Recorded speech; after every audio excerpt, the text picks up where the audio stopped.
Bismillahirrahmanirrahim. Assalamualaikum warahmatullahi wabarakatuh.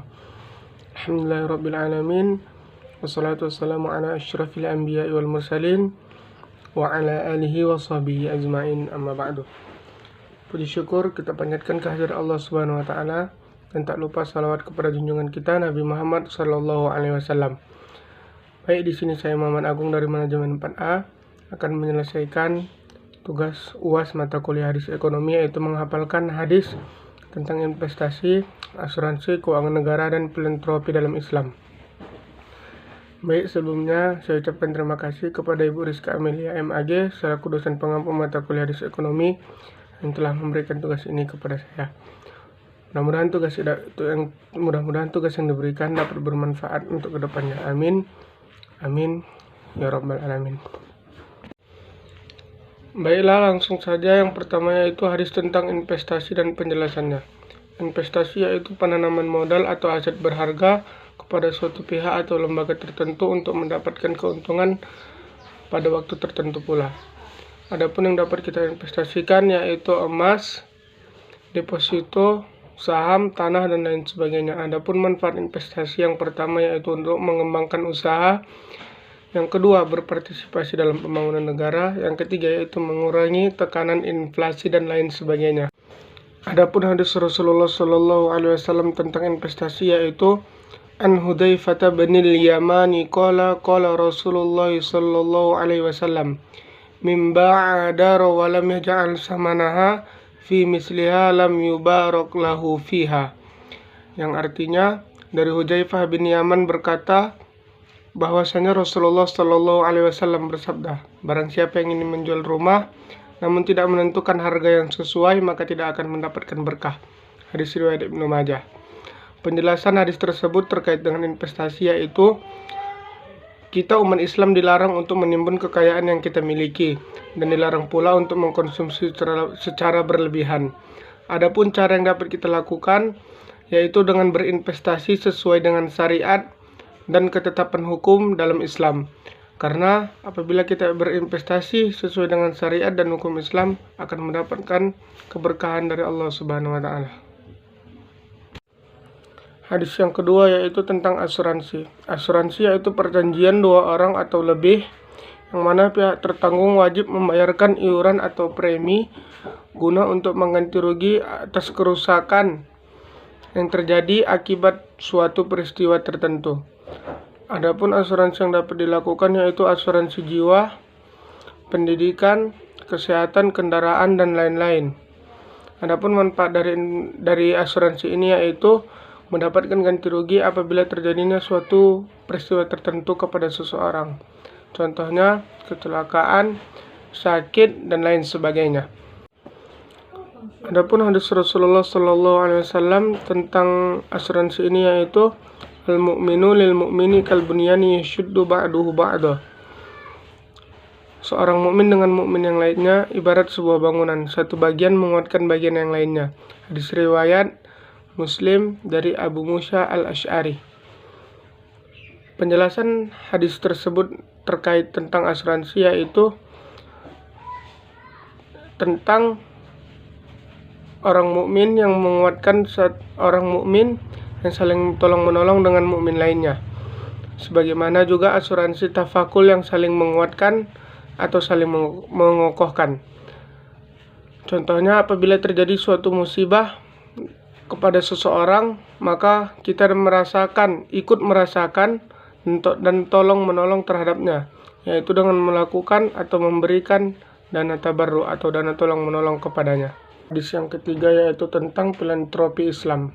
Filantropi secara harfiah yaitu praktek memberi pelayanan atau asosiasi kepada orang yang secara sukarela kepada orang yang membutuhkan sebagai ekspresi rasa cinta dan kasih sayang kepadanya.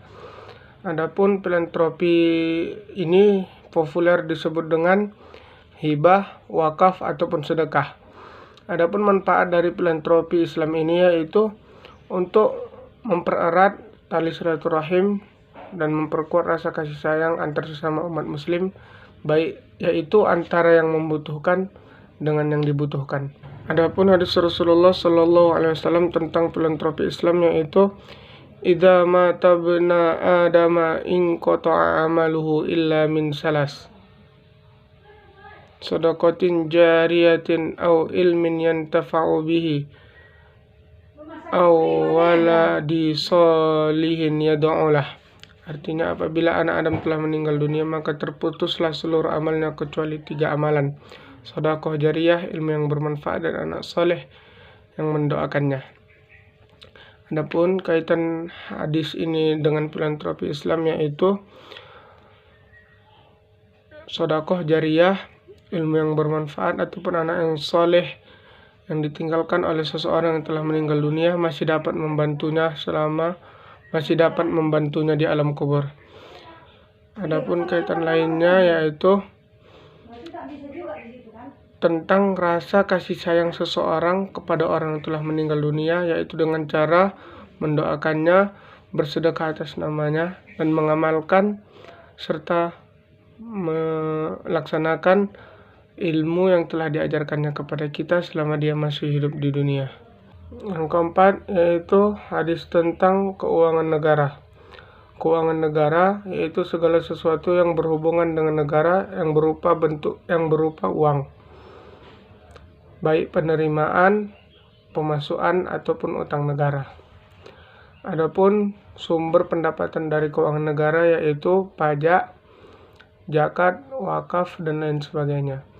Adapun manfaat dari keuangan negara ini yang pertama yaitu untuk memenuhi kebutuhan negara. Yang kedua untuk mensejahterakan warga negara yaitu dengan memberikan bantuan kepada pihak atau warga negara yang membutuhkan.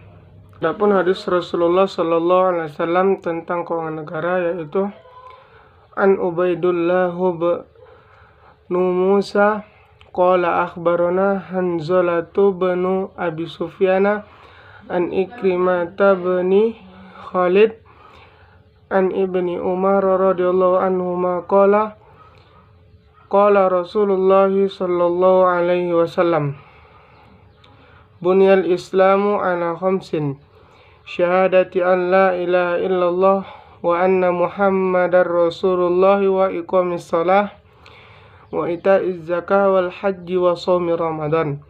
Dari Abdullah bin Musa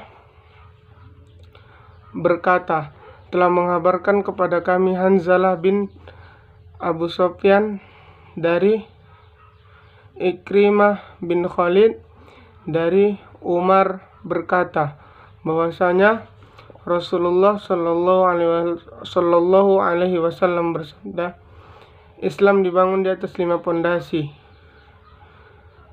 persaksian tiada Tuhan selain Allah dan Muhammad adalah utusan Allah, menunaikan salat, menunaikan zakat, haji, dan puasa Ramadan.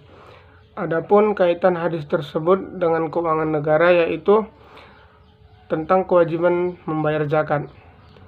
Zakat dikumpulkan dan disalurkan oleh Bajnas atau Badan Amil Zakat Nasional kepada pihak yang kepada orang-orang yang berhak untuk menerima zakat, seperti amil zakat, orang fakir, orang miskin, dan penerima zakat lainnya. Maka dari itu, karena keuangan negara ini dikumpulkan dari zakat, maka kewajiban zakat ini menjadi salah satu yang berkaitan dengan keuangan negara tersebut. Baik, demikianlah penghafalan dan penjelasan tentang hadis, investasi, asuransi, filantropi Islam, dan keuangan negara. Demikianlah yang dapat saya sampaikan. Apabila ada kesalahan, mohonlah kiranya saya diberi kemaafan. Kebenarannya mutlak datangnya dari Allah, dan kesalahannya datang dari saya sendiri.